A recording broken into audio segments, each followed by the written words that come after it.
It's decision week, and today's topic is: do you want to keep A.J. Brown? Right? Do you want to keep A.J. Brown? That is the topic. So my answer is yes. I want to keep A.J. Brown, but there is more to it because. Here's why I want to keep A.J. Brown. I'm looking around at the league, and I'm seeing all these, competitors or would-be competitors that need a receiver like A.J. Brown. Boy, the Buffalo Bills would love to have A.J. Brown. Ooh, the New England Patriots would love to have A.J. Brown. San Francisco 49ers, I'm sure they'd love to have A.J. Brown. We have A.J. Brown. Yeah. So I don't want to give him up. But we all know, or at least we think we know, that Jalen and A.J. can't work. A.J. doesn't seem like he wants it. Even if you bring him back, it's pretty nerve-wracking the whole time. What if there's a couple bad games? So here is definitely walking on eggshells. Eggshells the whole year. Yeah. So here's my plan. Here's how I keep A.J. Brown. I trade Jalen and I keep A.J. And that's what I do. And here's why I do it. First of all, I'm more confident I can replace what Jalen brings than what A.J. brings. I really am.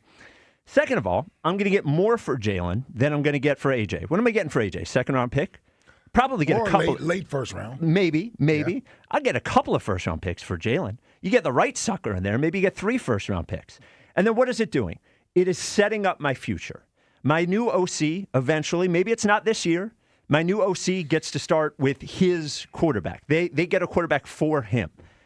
And I have all these first-round picks if maybe Lamar Jackson becomes available. If Joe Burrow becomes available, then we strike. This year, I don't know what we do. Maybe we get Mac Jones. Maybe we sign Malik Willis. Maybe we let Tanner have a shot. All I know is I would rather have A.J. Brown, a bunch of first-round picks, maybe a holdover quarterback, and rather than going through another year of this insanity where we hope that Jalen is going to learn to play quarterback in a completely different way than he's ever played, it just feels like you're wasting a year. So if I'm given the choice, if I want to keep A.J., I want to keep A.J., and I will trade Jalen, and I will keep A.J.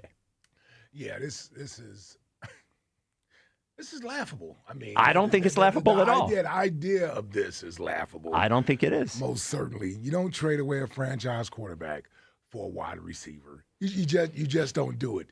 So here's my thing. It's not as simple for me with A.J. as it may be for some black and white, keeping or don't. Fair. I'm conflicted. I am, because I understand the talent. I love the talent that he is. I love the idea of A.J. in midnight green. I love that idea. But here's what I don't love. I don't love the thought of when things go wrong, I have to worry about whether or not he's going to take this thing from 0 to 100. I don't love that. I don't love the fact that I don't know that in the most strenuous times, when adversity is at its highest, whether or not you're in the foxhole with me or not. Or are you separating yourself and saying, it's not me. This needs to be better. I need more of we, us. We're together. That's what I don't like, because I'm unsure if I'm getting that from AJ. It's easy for me to believe that in February, March, and April, when he's saying the right things. When he doesn't have 2 targets. Yes. Right.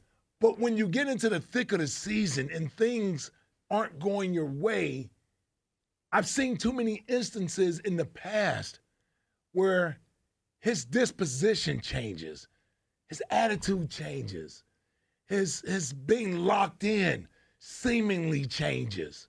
And then it becomes a distraction, whether it's intentional or not. It becomes a distraction. I've seen that for 3 years. So that being said, if we're in decision week, and I got to make a decision. Yep. I would, as uncomfortable as I would be, I would rather lean towards moving on from AJ. And here's another reason why I would move in that direction. Because I think eventually you're going to have to, whether it's this year or next year. The idea of having 2 wide receivers making this type of money on a salary cap, unless you're fortunate to somehow get a young quarterback that you believe in, that you can win with under a rookie deal, like you're stuck in a position of you're going to lose talent in order to keep 2 receivers making that type of money. And I understand having that type of production at your disposal. But the league is changing.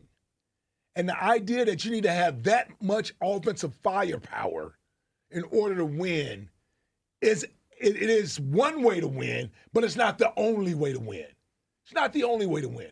And the Eagles, the last 2 years, if we're being honest, as great as Devontae and AJ have been as individual talents, the overall passing game doesn't reflect that that's what you need in order to win.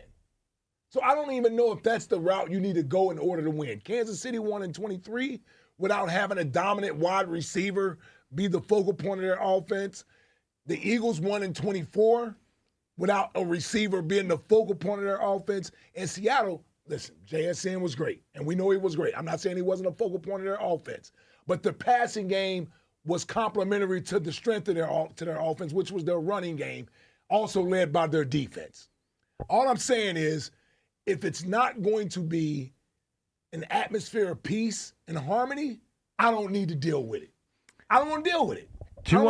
215-592-9494. It's decision week on WIP. Do you want to keep AJ?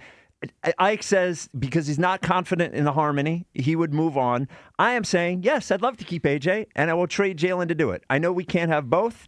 I'm getting more for Jalen than I'm getting for AJ, and I'm letting this offensive coordinator and I'm letting this rebuild really happen now. We will go find a quarterback. I am not going to trade something that everybody wants, and that is something like AJ Brown.